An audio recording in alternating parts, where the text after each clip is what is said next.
हे dear student, जैसे कि आपका हिंदी का सेकंड शिफ्ट में कुछ घंटों के बाद यानी पेपर होना है। तो डियर स्टूडेंट, अभी आप लोग उन प्रश्नों को खोज रहे हैं जो सोच रहे हैं कि जो सीधे सीधे मेरा पेपर में आ जाए, यानी सेम टू सेम हूबहू यानी हमको देखने को मिल जाए। तो जैसे कि आप लोग यानी क्वेश्चन पेपर का ये देख रहे हैं, ये सेम टू सेम हूबहू इसी प्रकार का आपका यानी पेपर होने वाला है। और प्रश्न जो आपका यानी कहाँ से आएगा, तो आपको बता दें कि इस क्लास को पूरी तरह से लास्ट तक एंड तक देखिए। यहाँ से आपको कुछ कुछ ऐसे क्वेश्चन जो है आपको हूबहू यानी सेम टू सेम यानी देखने को मिलेंगे पेपर में। तो इसलिए इस क्लास को आपको पूरी तरह से लास्ट तक करना और साथ में अपने दोस्तों को आप लोग जम करके शेयर कर देंगे। चलेगा, इसको हम लोग शुरू करते हैं। उससे पहले आप लोग जो बच्चे नए हैं, चैनल को आप लोग सब्सक्राइब कर लीजिएगा। तो चलेगा, इसको शुरू करते हैं। ठीक है, पहला क्वेश्चन कहलाता है कि बातचीत शीर्षक निबंध किस विधा की रचना है। पहला ऑप्शन में निबंध, दूसरा आलोचना, तीसरा रेखा चित्र, चौथा आपका शब्द चित्र है। फर्स्ट क्वेश्चन आपके स्क्रीन पे काफी इंपॉर्टेंट क्वेश्चन है, तो डिस्कशन तेजी से आप लोग आंसर बताएंगे। चलिए, बहुत ही बढ़िया, क्या बात है। देखिए, बातचीत आप लोगों को पता है, बातचीत का लेखक कौन है? बालकृष्ण भट्ट है। इसका आंसर ये जो क्या है यानी निबंध है, तो इसका आंसर आपका बिल्कुल निबंध यानी ऑप्शन आप लोगों का ए बिल्कुल राइट आंसर हो जाएंगे। चलिए नेक्स्ट क्वेश्चन की ओर चलते हैं। क्वेश्चन नंबर 2 आपके स्क्रीन पे। ठीक है, चलिए, बातचीत शीर्षक निबंध के अनुसार जो मवाद या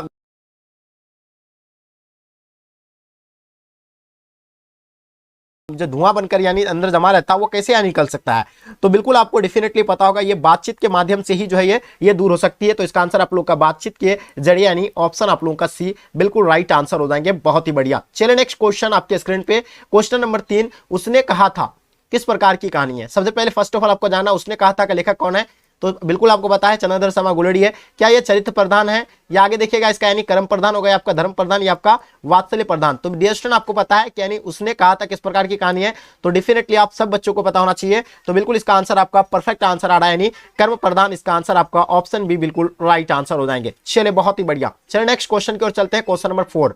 ठीक है, उसने कहा था कहानी में किस शहर का यानी चित्रण किया गया है, जयपुर का, लखनऊ का, अमृतसर का या चंडीगढ़ का। तो जल्दी बताइएगा किस यानी शहर का जो है इसमें चित्रण किया गया है। काफी इंपॉर्टेंट क्वेश्चन है, तो डेफिनेटली आप लोगों को पता होगा। तो देखिए, कहानी में किस शहर का चित्रण किया गया है, तो उसमें जो है अमृतसर का चित्रण किया गया है। किसका? यानी अमृतसर का। तो इसका आंसर आप लोगों का अमृतसर बिल्कुल राइट आंसर हो जाएंगे। चलिए नेक्स्ट क्वेश्चन की ओर चलते हैं। क्वेश्चन नंबर 5 आपके स्क्रीन पे। ठीक है, यानी गुलेर जी की प्रमुख कहानियां के नाम बताइए। देखिए, गुलेर जी का जो प्रमुख कहानियां है, ठीक है, तो पहला आपका सुखमय जीवन है, बुद्ध का कांटा है, या आपका उसने कहा था है, या आपका यानी उपयुक्त में से सभी होगा। तो देखिए, चंद्र शर्मा गुलेरी जी का जो है आपको यानी बिल्कुल पता होना चाहिए, सुखमय जीवन उसी का ही है, उसका बुद्ध का कांटा उसी का ही है, उसने कहा था उसी का ही है। उसने कहा था कब शाया हुआ था? 1915 को शाया हुआ था। ये टोटल आपका इसका आंसर जो है बिल्कुल ऑप्शन डी राइट आंसर हो जाएंगे, यानी तीनों बिल्कुल राइट आंसर हो जाएंगे। ठीक है, चलिए क्वेश्चन आपके स्क्रीन पे। क्वेश्चन नंबर 6, कुरमाई का क्या अर्थ होता है। देखिए, कुरमाई का अर्थ विवाह होता है, मंगनी होता है, तिलक होता है, गोना होता है।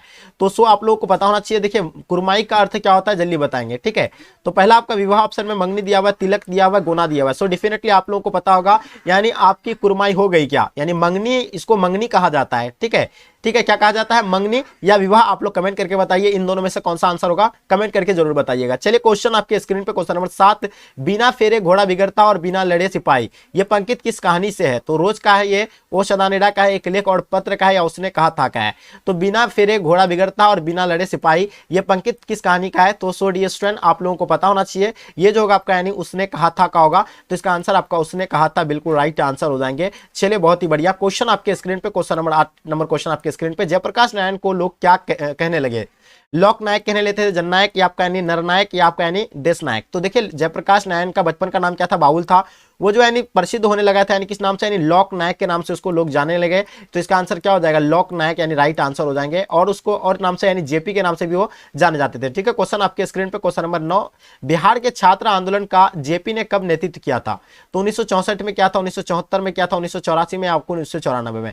तो बिहार में छात्र आंदोलन का जेपी ने नेतृत्व जो किया था यानी 1974 को किया था। कब किया था, यानी 1974 को किया था।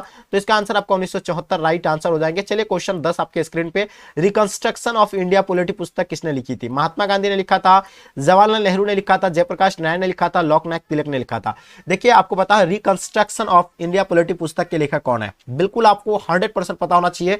तो जितने सारे बच्चे आप लोग आंसर बता रहे हैं, बिल्कुल आप सब बच्चों का आंसर परफेक्ट है। रिकंस्ट्रक्शन ऑफ इंडिया पॉलिटी पुस्तक के लेखक जो है जयप्रकाश नारायण है, यानी इसका आंसर आप लोगों का सी बिल्कुल राइट आंसर हो जाएंगे। चलिए क्वेश्चन आपके स्क्रीन पे 11 नंबर क्वेश्चन, विद्यार्थी और राजनीति के निबंध किसका यानी लिखा हुआ है।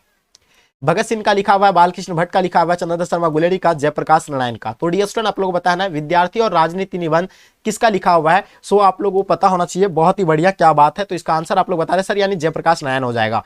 ठीक है, तो देखिए इसमें जो होगा आंसर की बात करें तो जयप्रकाश नारायण, बिल्कुल इसका आंसर आपका परफेक्ट होगा। ऑप्शन आप लोगों का डी बिल्कुल राइट आंसर हो जाएंगे।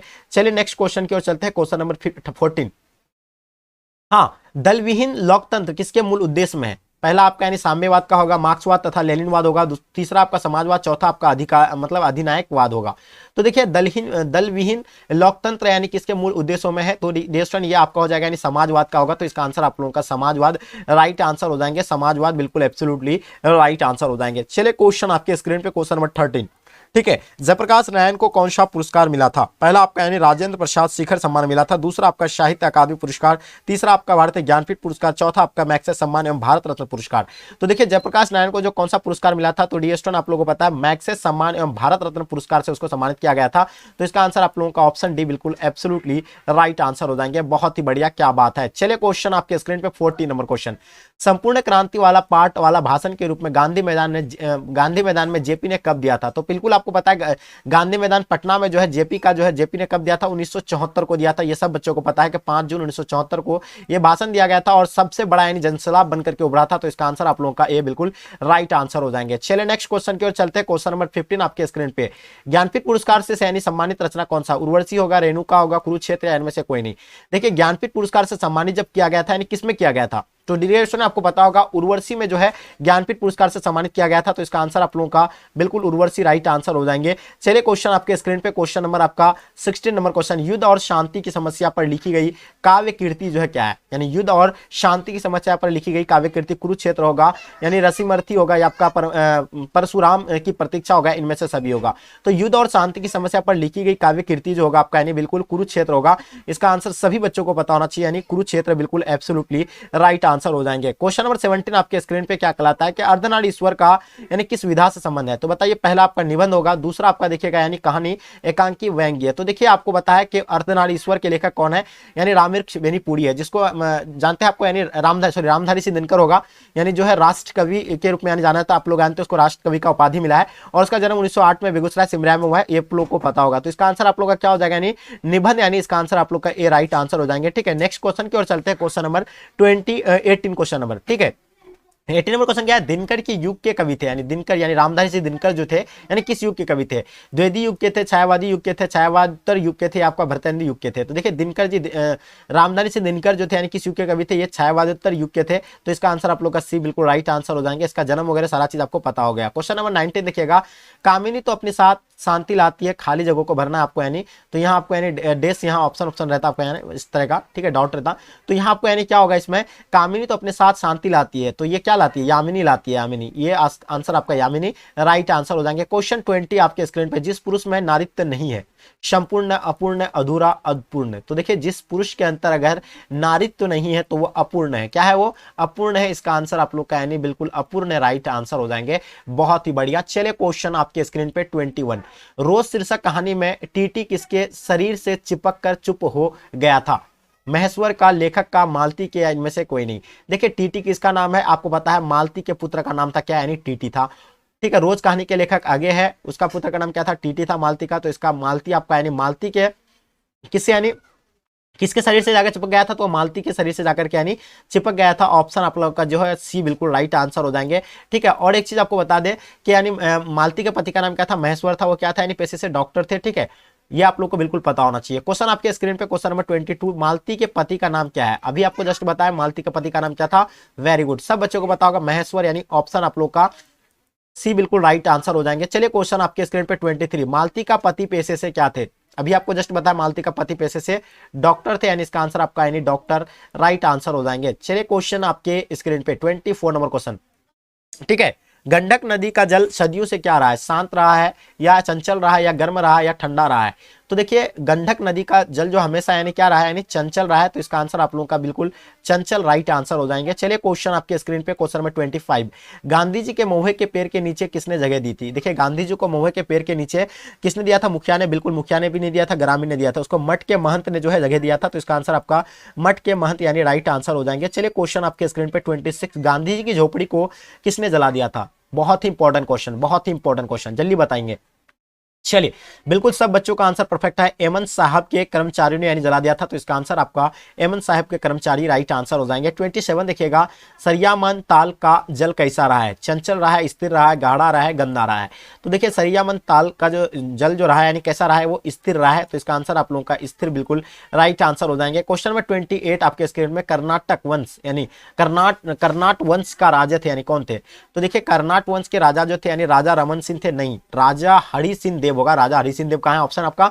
तो राजा हरि सिंह देव यानी इसका आंसर आपका डी राइट आंसर हो जाएंगे। चलिए नेक्स्ट क्वेश्चन की ओर चलते हैं। क्वेश्चन नंबर 29, मुन्नी कौन थी? देखिए मुन्नी के बारे में आपको पता होना चाहिए। मुन्नी जो थी यानी कौन थी? सुखनी की बेटी? बिल्कुल नहीं। रजनी की बेटी भी नहीं थी, शिवनी की बेटी नहीं थी, यानी बिस्नी की बेटी थी। यानी कौन थी? मुन्नी बिस्नी की बेटी था, तो इसका आंसर आपका क्या हो जाएगा? यानी बिस्नी की बेटी राइट आंसर हो जाएंगे। ठीक है, नेक्स्ट क्वेश्चन की ओर चलते हैं। क्वेश्चन नंबर 30, सिपाही की मां एकांकी में बिस्नी चारपाई के पास मोढ़े पर बैठे क्या कर रही दिखाई देती थी? तो देखिए आपको यानी सूत काट रहा था, वह स्वेटर बुनती थी, चटाई बुनती थी, या चावल चुनती थी? तो बिल्कुल आपको पता है वो सूत काटती थी। क्या करती थी? वहां सूत काटती थी। इसका आंसर आपका सूत काटना यानी ऑप्शन आप लोग का ए बिल्कुल राइट आंसर हो जाएंगे। क्वेश्चन नंबर 31, संज्ञा के कितने भेद होते हैं? संज्ञा के कितने भेद होते हैं? 6 होते हैं, या 5 होते हैं, या 2 होते हैं, 8 होते हैं? तो डियर स्टूडेंट आप लोगों को पता है संज्ञा के, आपको हम कई बार बता चुके हैं कि संज्ञा के 5 भेद होते हैं। व्यक्तिवाचक संज्ञा, ठीक है, जातिवाचक, समूहवाचक, ये आपको बिल्कुल पता होगा। 5 भेदों का नाम आप लोगों को कमेंट करके बताना है। चलिए क्वेश्चन आपके स्क्रीन पे 32, कौन सा शब्द संज्ञा का भेद नहीं है?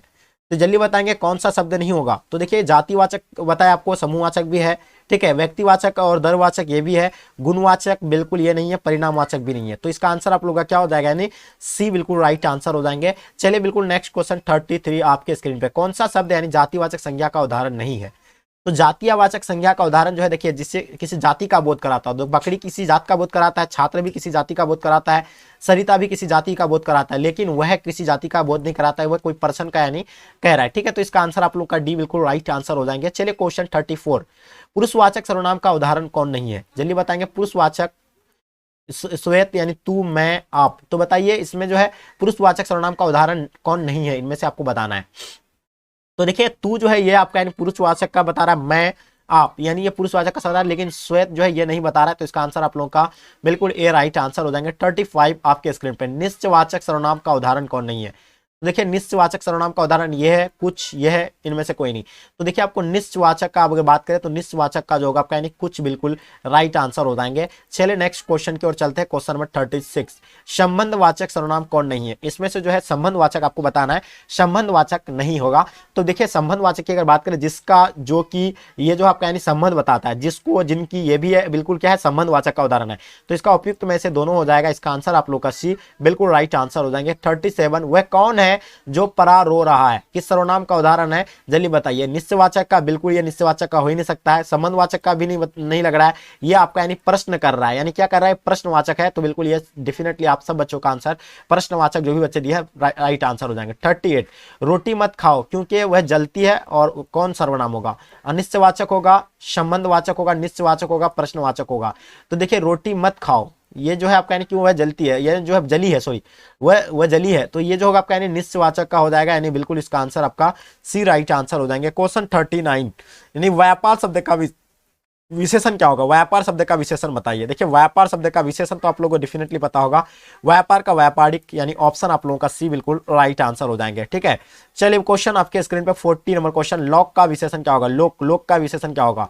तो बिल्कुल सब बच्चों को पता है, लोक का लौकिक बिल्कुल आपका आंसर परफेक्ट हो जाएगा। बहुत ही बढ़िया, क्या बात है, सब बच्चों का आंसर आप लोगों का बिल्कुल परफेक्ट आ रहा है, एकदम नेक्स्ट लेवल का आंसर आप लोगों का आ रहा है, और इसी तरह का सही बच्चों का आंसर आना चाहिए। चलिए 41 आपके स्क्रीन पे, करण कारक का चिन्ह। देखिए कारक के आपको बताए थे 8 भेद होते हैं, उसका चिन्ह को आपको याद रखना है। जैसे कर्ता ने कर्म को करण से, तो यहाँ आपका बात कर रहे हैं करण से, तो करण से आपका कहां हो जाएगा? करण से द्वारा, यानी ऑप्शन आप लोगों का बी बिल्कुल राइट आंसर हो जाएंगे। चलिए नेक्स्ट क्वेश्चन की ओर चलते हैं। क्वेश्चन नंबर 42, संप्रदान कारक का चिन्ह बताइए। संप्रदान आपको पता है, संप्रदान को के लिए होता है। क्या होता है? संप्रदान को के लिए होता है, तो ऑप्शन आपका यानी सी बिल्कुल राइट आंसर हो जाएंगे। सारा चिन्ह आपको याद रखना है, कर्ता ने होगा, कर्म को होगा, ये आपको याद रखना है। क्वेश्चन नंबर 43, अपादान कारक का चिन्ह। देखिए आपको यहां से कारक से 3 से 4 क्वेश्चन आपको डेफिनेटली देखने को मिलेंगे। अपादान कारक का चिन्ह बताएंगे। चलिए देखिए अपादान से, तो बिल्कुल अपादान से होगा, यानी ऑप्शन आपका डी बिल्कुल राइट आंसर हो जाएंगे। ठीक है, चलिए पेड़ से पत्ता गिरना, ये भी अपादान कारक का उदाहरण है, क्योंकि से। ठीक है, चलिए क्वेश्चन आपके स्क्रीन पे, क्वेश्चन नंबर 44, वह कुल्हाड़ी वृक्ष से काटता है, कारक कौन सा होगा? तो यहाँ क्या आपका यानी से दिखा रहा है, वह कुल्हाड़ी से वृक्ष काटता है, से वृक्ष काटता है। तो से जो आता है करण से होता है, क्या होता है, कर्ता ने कर्म के करण से है, तो करण से इसका आंसर आप लोगों का डी बिल्कुल राइट आंसर हो जाएंगे। क्या बात है, सब बच्चों का एकदम बिल्कुल नेक्स्ट लेवल का आंसर आप लोगों का आ रहा है। क्या बात है, सब बच्चों का आंसर आप लोगों का बिल्कुल परफेक्ट आंसर आ रहा है, बहुत ही बढ़िया। चलिए नेक्स्ट क्वेश्चन की ओर चलते हैं। क्वेश्चन नंबर आपके स्क्रीन पे 45 देखेंगे। ज्ञानेश्वर, ज्ञानेश्वर क्या कहलाता सवाल, ज्ञानेश्वर, ज्ञानेश्वर का संधि विच्छेद क्या होगा, ज्ञानेश्वर का 45, ज्ञानेश्वर का संधि विच्छेद क्या होगा। तो ज्ञानेश्वर का अगर संधि विच्छेद की बात करें तो ज्ञा जोड़ नेश्वर नहीं, बिल्कुल नहीं होगा, ये आपका हो जाएगा यानी ज्ञान जोड़ ईश्वर होगा। तो यहाँ ऑप्शन आपका ज्ञान जोड़ ईश्वर, ऑप्शन सी राइट आंसर हो जाएंगे। चलिए 46 आपके स्क्रीन पे त्रिपुरारी का संधि विच्छेद क्या होगा, त्रिपुरारी का संधि विच्छेद जल्दी बताएंगे, त्रिपुरारी का संधि विच्छेद क्या होगा डियर स्टूडेंट, तेजी से बताइए। चलिए बिल्कुल आप सब बच्चों का आंसर परफेक्ट होगा। देखिए त्रिपुरारी का अगर संधि विच्छेद करते हैं तो त्रिपुर जोड़ अड़ी हो जाएगा। तो कौन सा ऑप्शन में है, इसमें भी नहीं है, इसमें भी नहीं है, इसमें भी नहीं, इसका ऑप्शन आपका डी बिल्कुल राइट आंसर हो जाएंगे। चलिए 47 क्या कहलाता है, हास्यास्पद का संधि विच्छेद क्या होगा, यानी हास्यास्पद, हास्य जोड़ अस्पाद, यानी आपका आंसर बिल्कुल ऑप्शन ए राइट आंसर हो जाएंगे, यानी ऑप्शन आपका ए बिल्कुल परफेक्ट आंसर होगा। 48 आपके स्क्रीन पे। आजनम कौन सा समास है, देखिए आजनम के बारे में बताना है। ये आजनम कुछ बच्चे कभी कभी बोलते हैं तत्पुरुष होगा, कुछ बच्चे बोलेंगे अविभाज्य समास। देखिए आजनम की अगर बात करें तो आजनम आपका अविभाज्य समास हो जाएंगे, यानी ऑप्शन आपका ए बिल्कुल राइट आंसर हो जाएंगे। चलिए क्वेश्चन 49, चतुर्भुज कौन सा समास है। चलिए डेफिनेटली आप सब बच्चों को पता होना चाहिए, कर्मधारय हो जाएगा, बहुव्रीहि हो जाएगा, तब तत्पुरुष ये आपका अविभाज्य हो जाएंगे। तो चतुर्भुज आपका यानी कौन सा होगा, तो बिल्कुल आप सब बच्चों को आपको पता है चतुर्भुज के बारे में। तो चतुर्भुज आपका यानी बहुव्रीहि समास का उदाहरण आएगा, तो इसका आंसर आप लोगों का बिल्कुल यानी ऑप्शन आपका बी राइट आंसर हो जाएंगे। क्वेश्चन नंबर 50 आपके स्क्रीन पे, हाथ पैर, जैसे आपको हम क्या बताए थे कि जिसमें भी अगर जोड़ दिखे आपको, जैसे अगर जोड़ दिखेंगे ना तो इसमें तो आपको बिल्कुल पूरी तरह से बता दिए थे। इस तरह का जहां अगर दिखे तो तुरंत आपको यहां दिख रहा है कि ये भी लड्डू घुमा हुआ है, तो इसमें जाकर के क्लिक कर देना है। यानी आपका यानी जो भी यानी जोर वाला, जैसे हाथ पैर, माता पिता, भाई बहन, इस तरह का अगर जो भी अगर जोड़ा वाला है समझ जाओ कि वह द्वंद्व समास होगा, यानी ऑप्शन आप लोगों का भी बिल्कुल राइट आंसर हो जाएंगे।